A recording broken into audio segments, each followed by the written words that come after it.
Umumnya masyarakat Indonesia kan enggak. Yang dinilai itu bukan takwa, tapi harta. Wah, kalau ada orang yang kaya, selama di depan yang lain diam nggak bersuara, meneng set. Nah, ini kalau sudah orang yang kaya, orang yang punya pangkat, jabatan. Tapi coba kalau yang di depan itu orang kiri misalnya, ya kadang-kadang ya nggak diperhatikan, lu yang merhatanya mangane rumah. Nah, makanannya yang diperhatikan, kadang-kadang begitu. Oh gitu.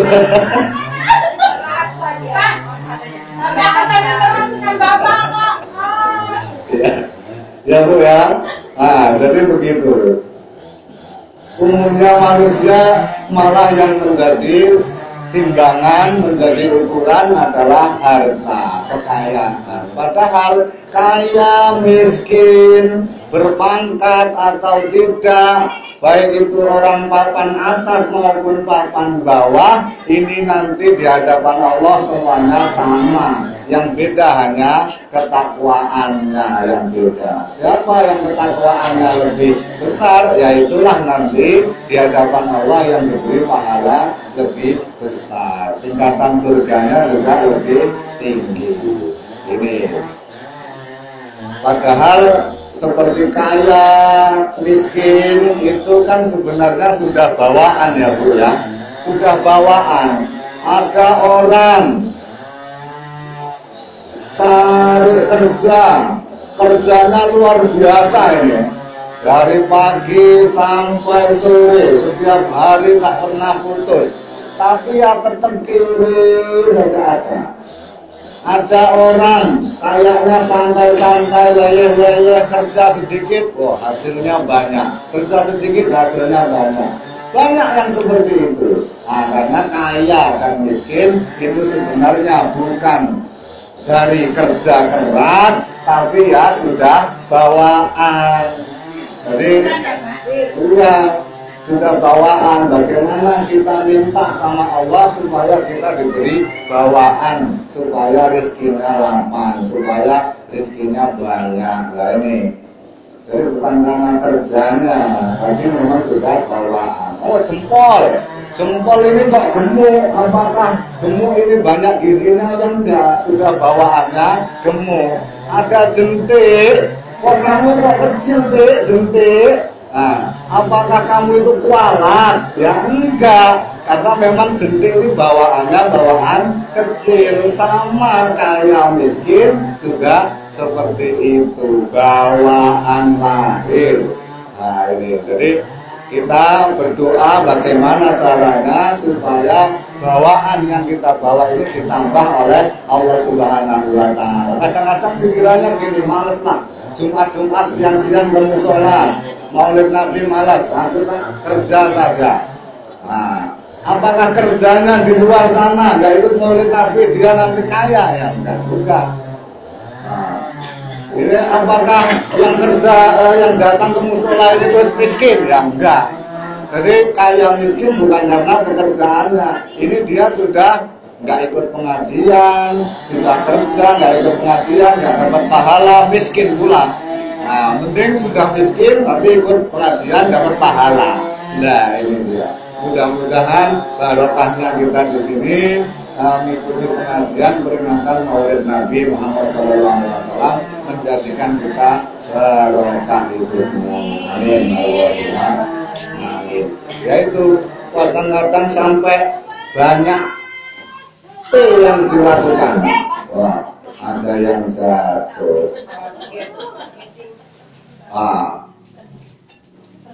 Ada orang yang memegang banyak P yang dilakukan, pergi pagi, pulang petang, yang palingan, mikiri potongan, pirang-pirang, pajak, pinjaman, terus ini sampai banting tulang, tapi ya rezekinya segitu-gitu aja. Makanya bukan dari pekerjaan, kita minta sama yang memberi itu siapa, yang memberi rezeki itu siapa.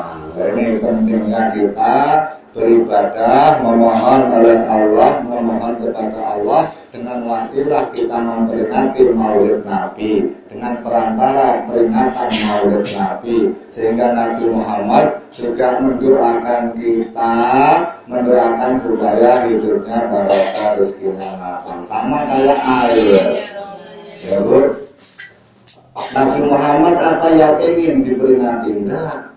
Nabi Muhammad apa yang ingin kita berdoa, suruh sholawat, Allahumma sholli ala sayyidina Muhammad. Artinya apa? Allahumma sholli ala, ya Allah berikanlah rahmat yang agung kepada Nabi Muhammad, ala sayyidina Muhammad, kepada Nabi Muhammad. Itu artinya, ya Allah berikanlah rahmat yang agung kepada Nabi Muhammad. Nabi butuh nggak doa dari kita? Enggak.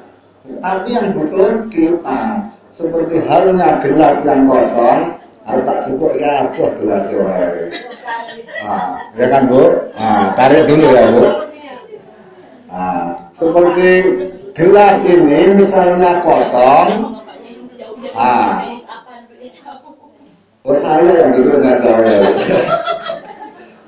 Seperti gelas yang kosong, ini kita isi air, lama-lama kan airnya penuh. Kalau sudah penuh tumpah. Lah tumpahnya itulah ini ke kita. Jadi kalau gelasnya kosong, kita nggak mau berselawat kepada Nabi, ya airnya yang nggak tumpah-tumpah. Makanya kita perlu tumpahan barokah, tumpahan air kita isi gelas ini sehingga penuh, lama-lama tumpah. Nah inilah yang dinamakan kita yang membutuhkan bersolawat kepada Nabi Muhammad sehingga barokahnya itu ke kita. Bukan Nabi Muhammad yang butuh, tapi kita. Kalau sudah penuh, diminum.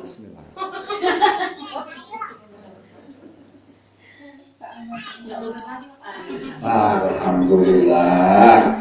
Ya, saya udah datangnya telat, melihat jamaah ibu-ibu banyak, kemeringat terus hari ini. Kalau berangkatnya nggak telat gitu mending, ini telat kok rame bisa. Iya ya Bu ya. Jadi inilah manusia diciptakan oleh Allah Subhanahu wa Ta'ala, ada kaya, ada miskin, ada besar, ada kecil, sama orang gemuk, sama orang miskin ya sama. Orang yang gemuk mau makan ya sedikit, tapi tetap harus gemuk karena sudah bawaannya gemuk.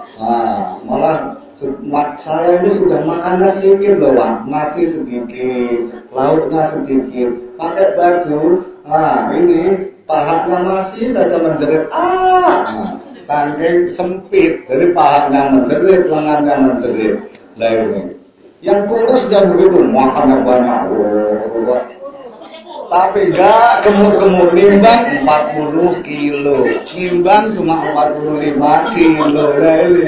Sudah bawaan, makanya kita cari siapa yang memberikan gemuk, siapa yang memberikan tulus, siapa yang memberikan rezeki kaya. Itulah kita minta kepada Allah Subhanahu wa Ta'ala. Seperti di dalam Al-Quran ada manusia itu diciptakan laki-laki, ada perempuan. A'udzu billahi minasyaitonir rajim. Bismillahirrahmanirrahim. Ya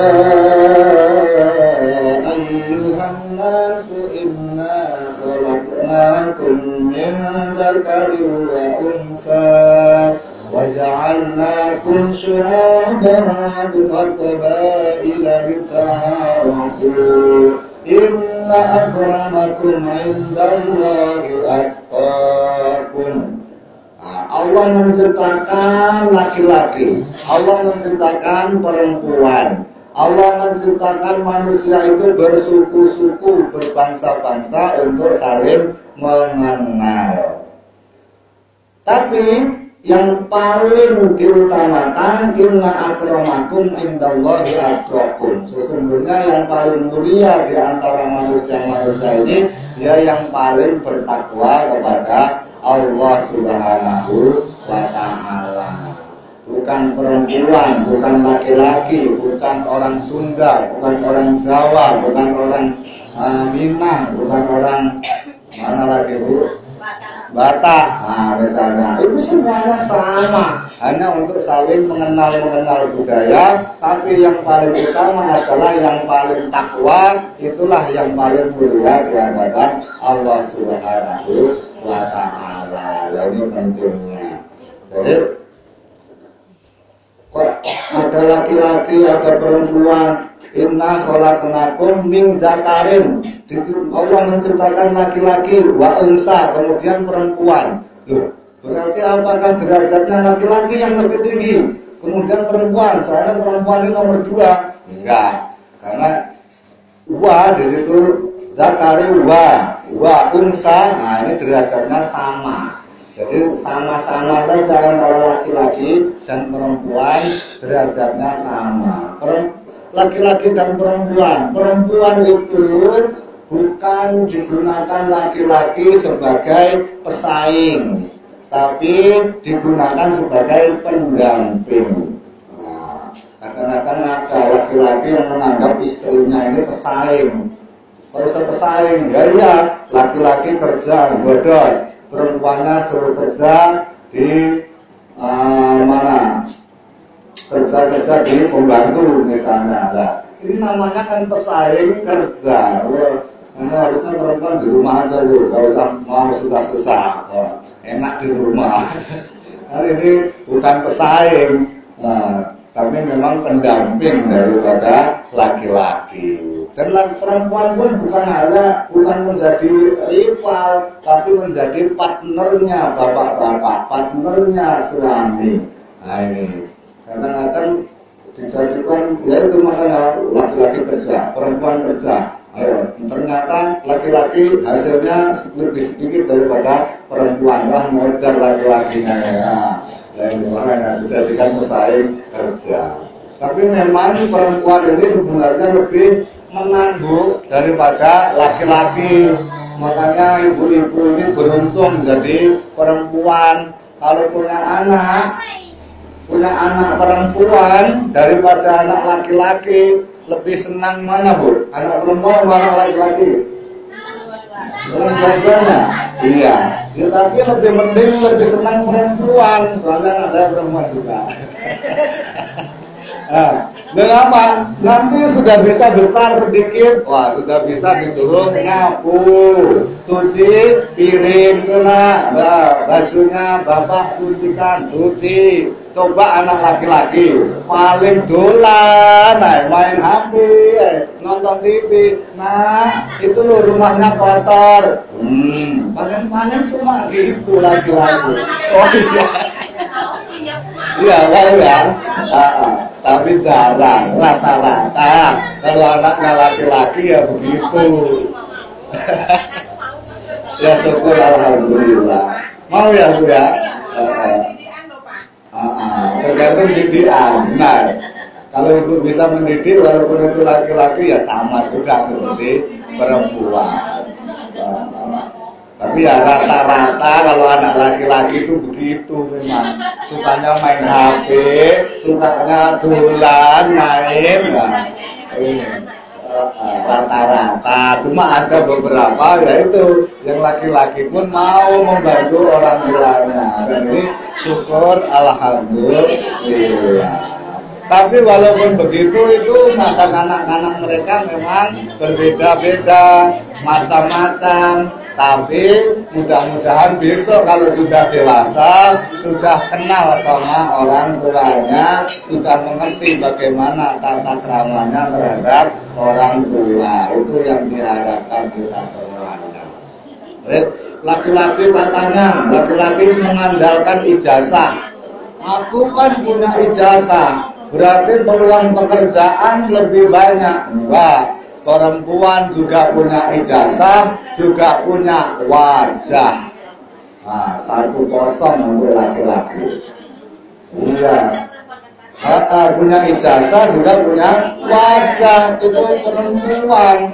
Berarti dari situ saja sudah 1-0. Terus nanti laki-laki membanggakan diri, saya kan punya kelulusan. Enggak juga, perempuan juga ada yang punya kelulusan plus kemulusan. Berarti sudah 2-0. Loh, kalah meneh wong lanang iki. Nanti laki-laki punya keterampilan, membanggakan keterampilannya. Saya kan punya keterampilan. Enggak juga, tunggu dulu. Kata ibu-ibu, perempuan juga punya keterampilan plus penampilan. Coba, saya ini 3-0, harus 3-0.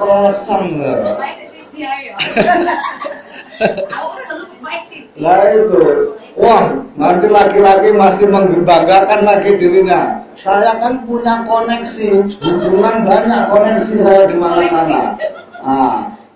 Tunggu dulu, perempuan juga punya koneksi plus tubuh yang seksi. Berapa Bu? 4-0. Jadi memang luar biasa. Jadi lebih banyak keuntungannya perempuan daripada laki-laki.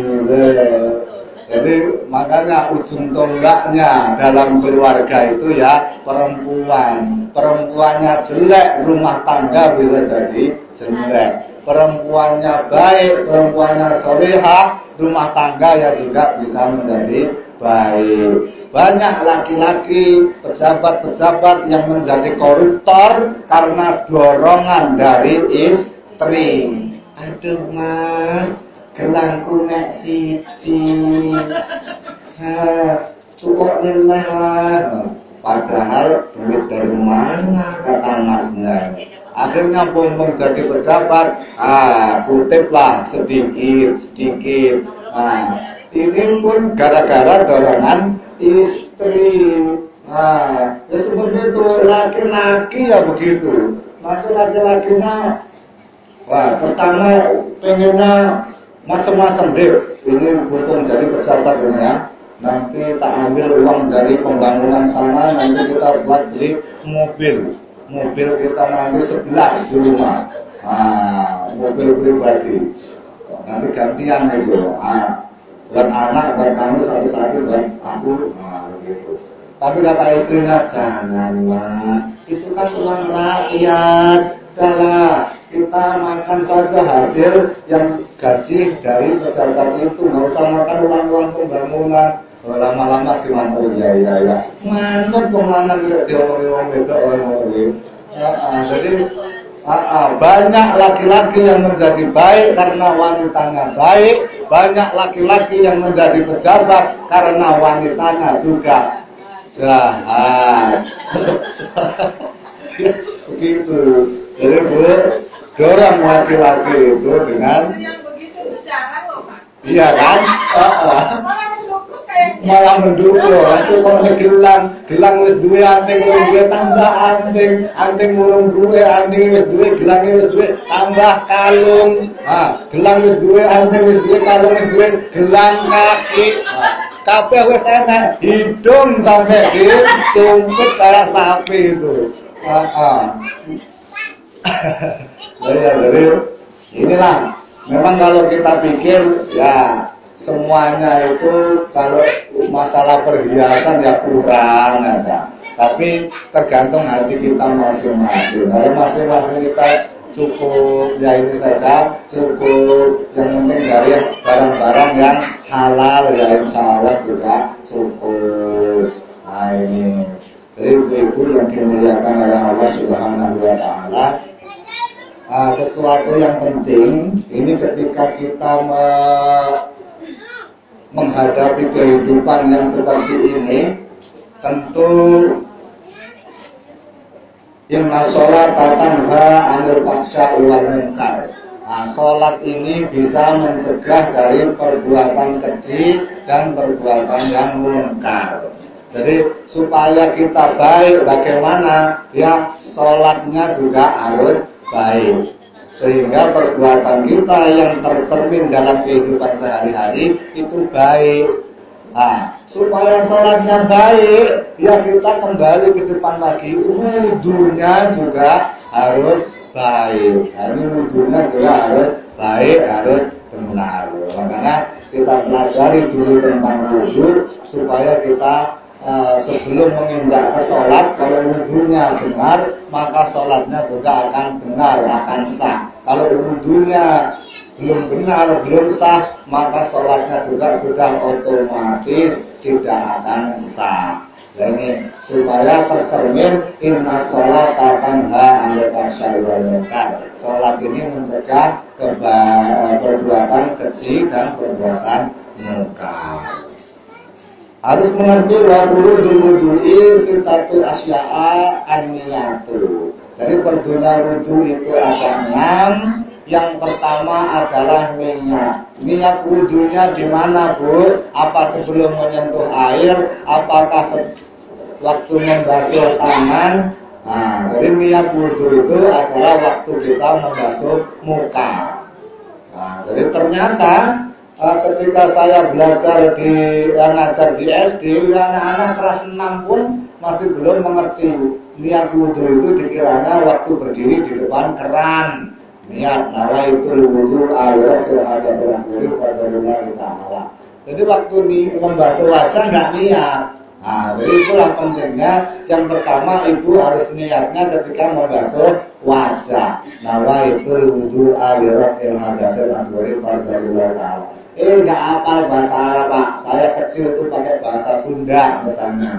Nah, ya udah pakai bahasa Sunda ya boleh, tapi saya nggak bisa. Nah, bahasa Indonesia saya Bu ya.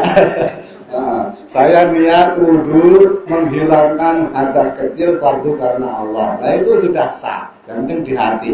Saya niat wudu menghilangkan hadas kecil fardu karena Allah Ta'ala. Sudah sah. Jadi niatnya di hati ketika membasuh wajah. Jadi bukan ketika membasuh tangan, tapi ketika membasuh wajah.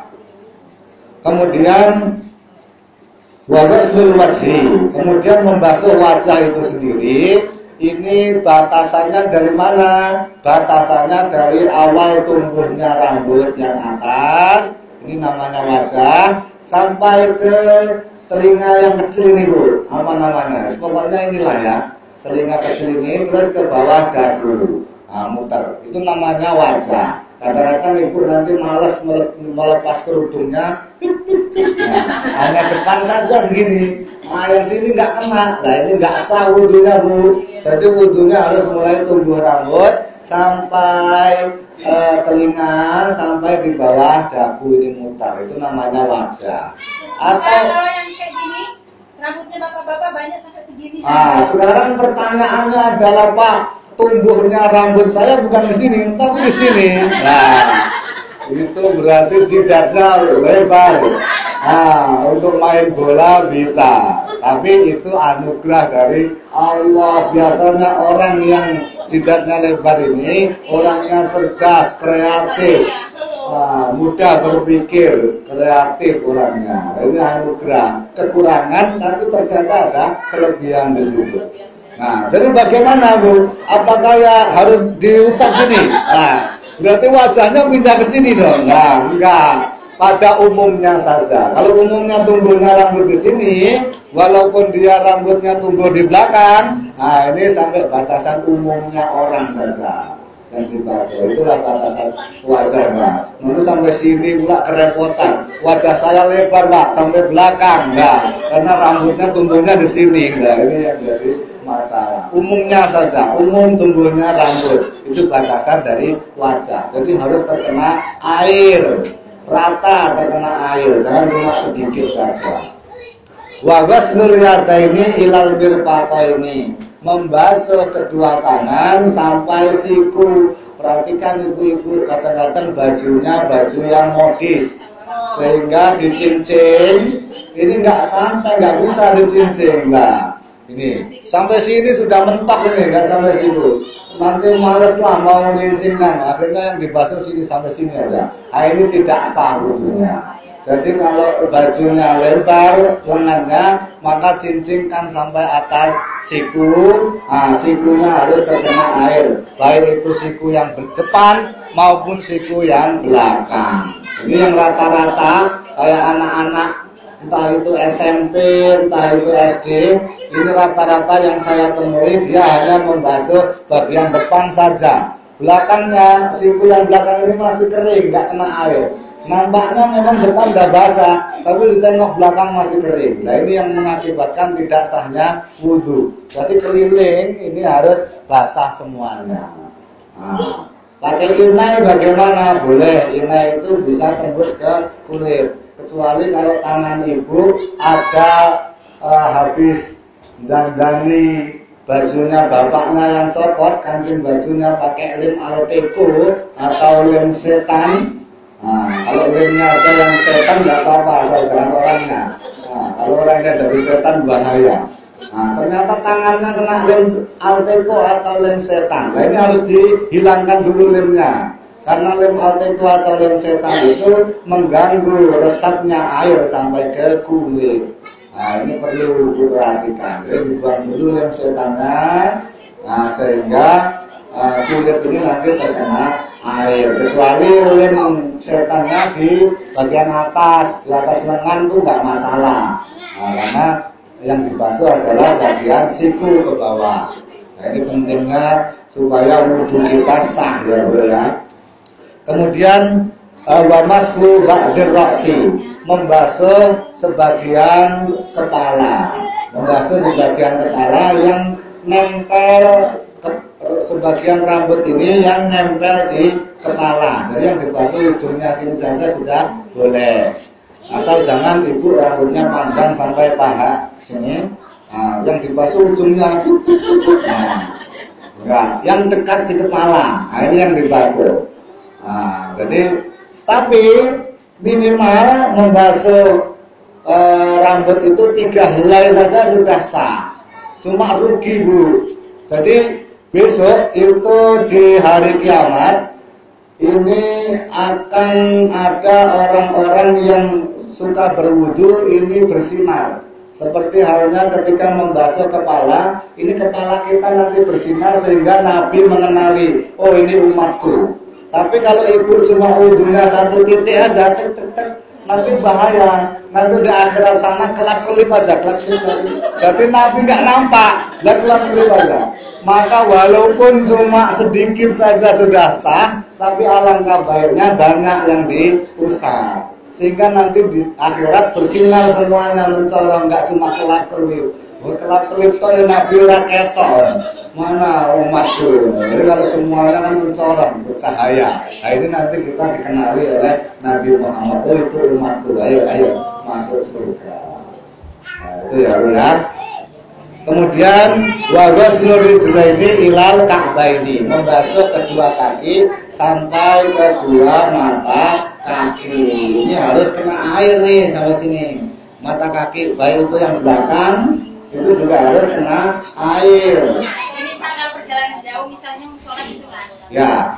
Wudhu itu pakai celana yang sempit, jadi cuma sampai sini aja wudhunya pasang. Ya. Yang bisa. tapi kan mata kaki loh. Nggak apa-apa. Ibu mau basuh, misalnya celananya nggak sampai di dengkul cuma sini. Yang penting mata kaki semuanya kebasuh dari bawah sampai mata kaki ini kena basuhan. Nah ya, sampai mata kakinya. Tapi memang ada orang kadang-kadang sampai dengkulnya dibasahi. Nah itu dia ngambil kesunahan saja, lebih afdal semuanya dibasahi sampai dengkul. Tapi paling tidak jangan sampai kurang di bawah mata kaki ibu basahi saja. Ini yang terjadi pada anak-anak kita. Nanti ibu-ibu, karena apa saya sampaikan begini, saya di rumah juga guru ngaji ya bu. Guru ngaji kalau saya sendiri yang ngajari anak-anak lama prosesnya. Maka ibu-ibu harus tahu, nanti ibu-ibu yang punya anak-anak ini diajari sendiri di rumah. Sehingga guru ngaji yang ngajari, ibu-ibunya juga ngajari, sehingga cepat prosesnya bisa. Nah itu. Jadi anak-anak itu kalau wudhu, ini Kalau pelabuhan nanti terbuka semua bahaya ini. Nah, jadi itu cuma depannya saja sini yang kena air. Nah, depannya saja. Nampaknya memang yang bagian depan ini kena air, cuma bagian belakangnya tidak kena air. Nah ini yang bahaya ini. Jadi mulai sekarang, walaupun anak-anak itu masih belum mendapat dosa ketika tidak sholat misalnya, sebelum dia dewasa belum balik, ini wajib kita mengajari anak-anak supaya anaknya ketika sudah balik, sudah dewasa, mereka sudah bisa. Bukan dia sudah dewasa baru belajar, salah. Jadi sebelum dewasanya anak-anak itu harus kita ajari supaya benar dulu. Nah ini apalagi ibu-ibu punya anak perempuan. Anak perempuan itu kelas 5 SD atau kelas 6 SD, dia sudah dewasa, sudah head gitu. Kalau nggak sholat dosa anak ibu.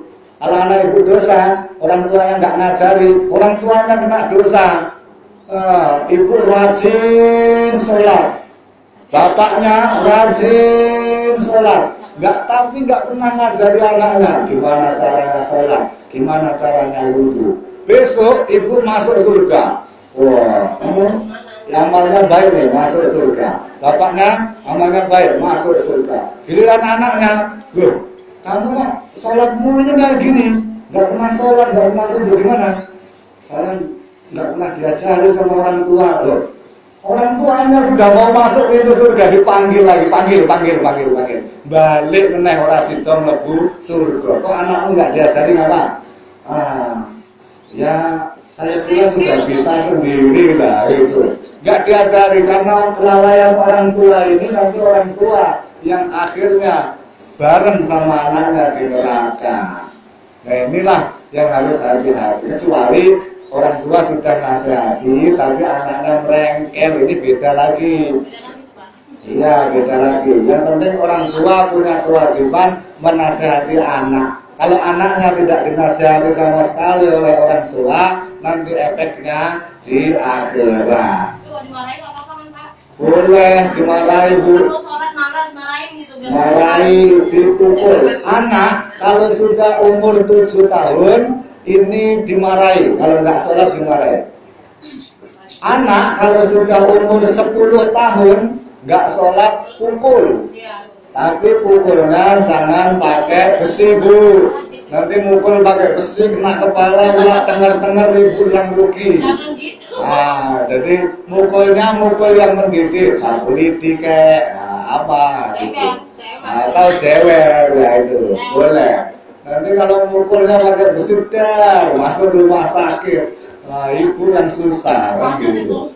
Jadi itu menurut Rasulullah SAW, kalau anak sudah 7 tahun nggak sholat dimarahi. Tapi kalau umur 10 tahun nggak sholat pukul. Nah, itu sarannya. Jadi mudah-mudahan. Kalau udah 17 tahun? Kalau udah 17 tahun nggak sholat, orang tua ya harus memperingati terus. Ya kalau dipukul nanti balas mukul kalau anak sudah. Apalagi laki-laki. Itu. Jadi itulah. Jadi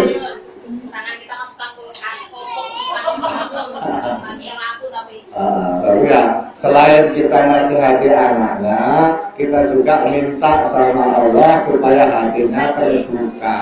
Ya ini perlunya. Jadinya kalau anaknya sudah besar, kadang-kadang nggak bisa lagi dipukul. Kalau dipukul nanti dia balas mukul. Nah ini yang payah ini. Jadi bu, kemudian yang terakhir wudhu itu harus tertib, harus urut-urut dari mulai muka, tangan, kepala, terus kaki. Nggak boleh kakinya dulu, baru telinga, baru muka, nggak boleh. Nah, harus urut-urut dari muka. Sekarang permasalahannya wudhunya di sungai pak. Saya lagi wudhu di sungai. Ini bagaimana? Padahal sungai itu kita masuk sudah sedada misalnya. Nah, sedada. Wudhunya gimana? Ya wudhu saja seperti biasa.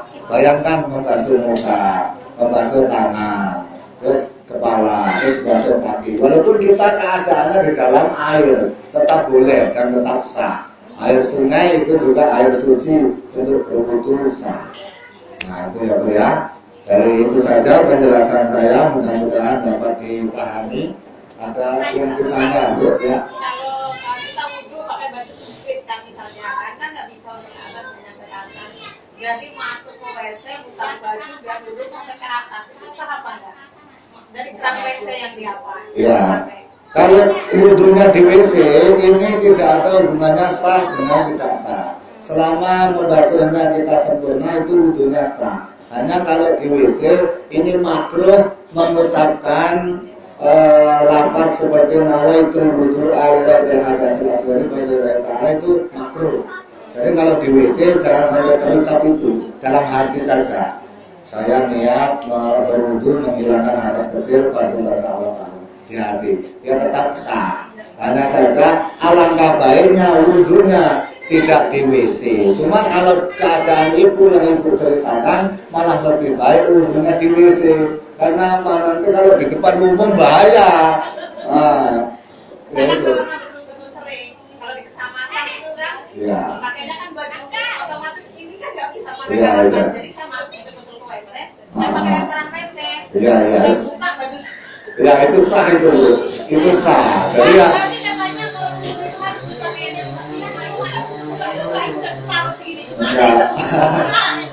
Jadi begini Bu. Memang wudhu itu ada tata keramanya. Tata kerama selama tidak menjadi darurat, tidak ada dalam keadaan darurat. Kalau Bu Mulyadin tadi bercerita seperti itu dalam keadaan darurat. Nggak apa-apa buka baju, auratnya terbuka, kan yang nampak cuma kita sendiri. Dan tata keramanya tetap sah karena ketika baju tidak dibuka, maka tangan tidak akan terbasuh sampai siku, sehingga wudhunya tidak akan sah. Kalau wudhunya tidak sah, nanti sholatnya nggak sah. Maka alangkah baiknya gimana? Buka bajunya sampai memang sikunya ini terkena air. Nah, ini loh. Pak, tata krama berwudhu itu yang seperti apa aja? Misalnya Bu, tata krama berwudhu itu seperti yang Ibu bilang tadi di WC, menghindari kita wudhu di WC. Karena WC itu tempat-tempat yang kotor. Selama kita dalam keadaan darurat ya Bu. Kalau dalam darurat ya utamanya di WC. Apalagi sekarang banyak rumah-rumah yang sudah ada WC klosetnya di situ. Jadi kamar mandi sama WC jadi satu. Nah itu banyak. Nah, ini nggak masalah. Yang penting kita tidak mengucapkan niatnya secara zahir, secara keras di situ. Atau ibu sholawat di dalam WC nggak boleh. Ibu ada orang salam, assalamualaikum, masih di dalam WC, oh, jangan jawab dulu, nanti kalau sudah keluar WC baru waalaikumsalam. Jadi itu wudhu yang pertama menghindari WC selama tidak dalam keadaan darurat. Yang kedua, pakaiannya juga harus dengan pakaian yang sopan. Ibu seandainya tidak dalam keadaan darurat, sebenarnya wudhu, mohon maaf ini, wudhu tidak pakai baju satu helai pun sudah sah. Ya sah. Ya udah wudhu di kamar mandi, nggak pakai baju kita wudhu, ini sah. Cuma tidak ada tata keramanya. Makanya saya kan kita lah habis bisa pakai handuk masuk semua ini. Kalau pakai handuk minimal pakai handuk. Jadi karena barang-barang walaupun hanya kita sendiri yang melihat itu makruh. Kita melihat barang kita sendiri makruh hukumnya. Baik itu laki-laki maupun perempuan makruh. Maka ya minimal pakai handuk. Nah itu ketika berwudu. Jangan nggak pakai baju sama sekali wudu. Ya sah wudunya, tapi tata keramanya ini yang kurang. Terus wudhu sambil berbicara, kecuali dalam keadaan darurat. Kalau wudhu, di tengah-tengah wudhu, kawannya di samping mau dipatok ular. Ular, boleh, karena kita darurat. Kalau kita nggak ngomong, sama mati dipatok ular. Nah, jadi kan kita ular. Nah, sehingga dia minggir dari ular, baru lanjut wudhu lagi. Boleh. Nah, jadi nggak boleh berbicara dalam wudhu, asalkan dalam keadaan yang darurat baru boleh, ya. Untuk tata keramanya kita berwudu. masalah sholat kan? Ya silakan. Kita jamaah ya Pak. Berjamaah. bareng sih sebenarnya bareng kan gitu kan. Tapi kok tiba-tiba si imam ini ngeduluin kita belum baca Al-Fatihah. Imam itu udah ruku, apa kita selesaikan Fatihah kita? Apa kita ngikutin ruku langsung? Jadi begini, makmum itu ikut dengan imamnya. Jadi selama makmum itu tidak ketinggalan 2 rukun di dalam sholat itu, maka tetap sah berjamaahnya. Kalau sholatnya sah berjamaahnya, tapi kalau sudah ketinggalan 2 rukun, maka ini dikatakan munfarid, terpisah jamaahnya. Jadi misalnya imam berdiri, kita berdiri. Imamnya rukuk, kita masih melanjutkan Fatihah boleh. Tapi kalau imamnya i'tidal, kita harus sudah rukuk terus i'tidal lagi. Gitu. Jangan sampai imamnya i'tidal, kita masih baca Fatihah lah ini. Berarti ketinggalan 2 rukun. Nah, jadi begitu. Selama tinggal sedikit masih rukuk, kita selesaikan dulu. Setelah itu susul rukuknya. Nah, ini tidak masalah. Tapi kalau seandainya ada makmumnya ini ketinggalan, imamnya sudah sholat dulu, kita ketinggalan, nggak sampai tuntas Fatihahnya, tetap boleh. Tetap 1 rakaat yang pertama itu tadi tetap dinilai kita ya sholat 1 rakaat, walaupun tidak membaca Al-Fatihah, karena Al-Fatihahnya sudah mengikuti imam. Nah, inilah manfaatnya sholat berjamaah. Ibu di rumah maupun di musola maupun di masjid berjamaah lebih utama. Karena ibu ibaratnya cabai kalau 1 biji sudah busuk pula cabenya, ini nggak ada yang mau beli bu. Tapi kalau cabai itu 1 busuk, tapi gabung sama sekilo cabai, hari ini masih laku saja. Inilah, walaupun kita bacaannya kurang betul misalnya, tapi ada imam kita yang bacaannya betul, keterima sholat kita. Tapi kalau sudah bacaannya nggak betul, kalau udah bacaan kita nggak betul, sholat sendiri pula belum tentu diterima oleh Allah Subhanahu Wa Taala. Kalau kita jamaah, jadi kita gini ya Pak, terus terang saya kemarin kan pergi ke sana ya main voli kan, terus jamaah maghrib. Ini si imam ini gini loh Pak, baca Fatihahnya nih lambatan, baca suratnya yang lambatan. Kalau saya berpikir jadi, kalau sholat sendiri saya udah dapat 2 rakaat, kan gitu kan Pak. Sementara kalau bacaan dia itu yang nggak dikeluarkan, sama bacaannya dengan kita gitu loh, selesainya itu sama. Jadi saya ini apa ini kalau seandainya saya sholat sendiri tadi udah dapat ini 10 rakaat yang 3 rakaat ini kan gitu Pak. Itu sholat saya itu sah apa enggak gitu loh. Jadi kalau hanya membatin saja ini tetap sah sholatnya. Soalnya masa atahiyat biasanya kalau kita atahiyat itu ya Pak ya, kita udah selesai, imam itu belum juga kan, kita udah jika nunggu salam orang itu belum juga. Ini atahiyatnya kita sama dia sama selesainya. Kenapa Fatihahnya sama suratnya itu lamanya kita langsung selesai? Sebenarnya kalau seperti itu, ini ada 2 sisi sebenarnya. Sisi imam ini harus mengerti terhadap makmumnya. Makmum saya ini orang tua-tua. Makmum saya ini nggak biasa lama. Makmum saya ini banyak bawa anak. Nah itu, kalau yang seperti itu makmumnya, maka imam jangan lama-lama, agak cepat bacaannya. Seperti Nabi Muhammad ketika sholat di belakang wanita punya anak nangis anaknya. Apa yang terjadi? Rasulullah mau percepat sholatnya, sehingga karena Rasulullah ini memahami keadaan makmum. Jadi begitu. Satu dari sisi imam harus mengetahui keadaannya makmum. Dan makmum juga satu sisi juga harus ikhlas dengan apa yang dikerjakan imam. Ngikut namanya imam dan namanya makmum itu kudwah. Kudwah itu mengikuti imam bagaimanapun caranya. Seperti misalnya, ya walaupun begitu, tapi tidak ada hubungannya dengan tidak sahnya sholat. Kecuali ibu sampaikan lewat mulut. Berikan Fatihah lama, waladhdallin. Ibu jawab kul huwaili. Nah, ini yang jadi batalnya sholat ibu. Tapi selama tidak sampai berucap ya nggak apa-apa. Wah, suwen. Nah, misalnya ngomongnya kesuwen. Apa Harus gitu, harus lama gitu. Ya sebenarnya enggak. Kalau untuk tumakninah, ibu berdiri, setelah berdiri rukuk, tumakninah itu minimal 1 detik, itu sudah sah. Maksudnya 1 detik itu sekira-kira membaca subhanallah. Nah, coba tengok, subhanallah, 1 detik saja ya. Kalau jalan. Juga baca surat-surat kali ibunya mau cepet. Itu biasanya di masjid-masjid agak lama karena mengikuti umumnya itu lama mungkin. Cuma yang penting rukuk subhanallah, berdiri lagi kita subhanallah, sujud subhanallah, duduk antara berdiri subhanallah, itu udah cukup.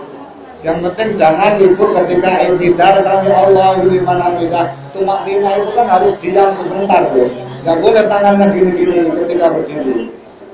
Sami Allahu liman hamidah, tangan masih bergerak. Ini enggak tumakninah nih. Maka supaya enggak bergerak gimana? Tempelkan di pahanya. Sami Allahu liman hamidah, tempel. Nah, jadi enggak bergerak. Ini namanya tumakninah, berhenti sebentar sekira membaca subhanallah. Nah, itu namanya tumakninah. Kalau di masjid memang biasanya agak lama, cuma makmumnya harus sabar juga ya, Bu ya. Nah ini, mungkin dua ini kesuwen, nah ini nggak boleh ya kalau sampai ngomongnya gitu.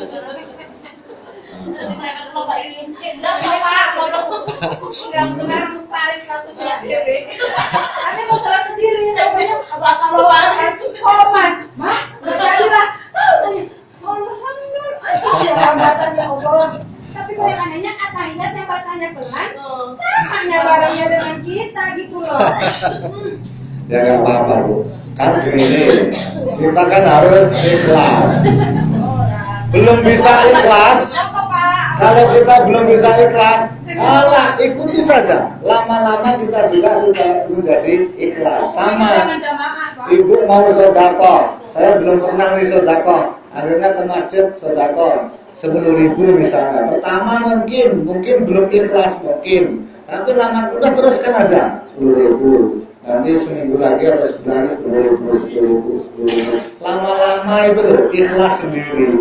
Nah ini. Kita belum terbiasa sholat, belum bisa misalnya, belum bisa sholat. Wah sholat aja, pokoknya belum bisa sholat aja. Lama-lama lo bisa sendiri. Jangan kadang-kadang pikirannya orang nantilah sholatku nunggu bisa sholat. Enggak dimulai-mulai. Nah ini yang jadi permasalahan. Jadi nggak usah nunggu, kita awali sebisa-bisanya. Lama-lama juga bisa maksimal. Ini perbuatan yang baik itu seperti itu. Itu ya Bu ya. Mungkin itu saja, nanti kelamaan itu nggak pulang-pulang nanti, ditunggu bapaknya pengajian lama kali. Jadi mudah-mudahan apa yang kita sampaikan pada hari ini bermanfaat, bisa kita praktekkan di rumah kita masing-masing. Jadi apapun yang mengganjal di hati bisa dipertanyakan nanti di lain waktu apabila berjumpa, apabila umurnya bertemu, umurnya panjang pada masyarakat yang lain. Setelah itu marilah kita berdoa ya, berdoa bersama-sama.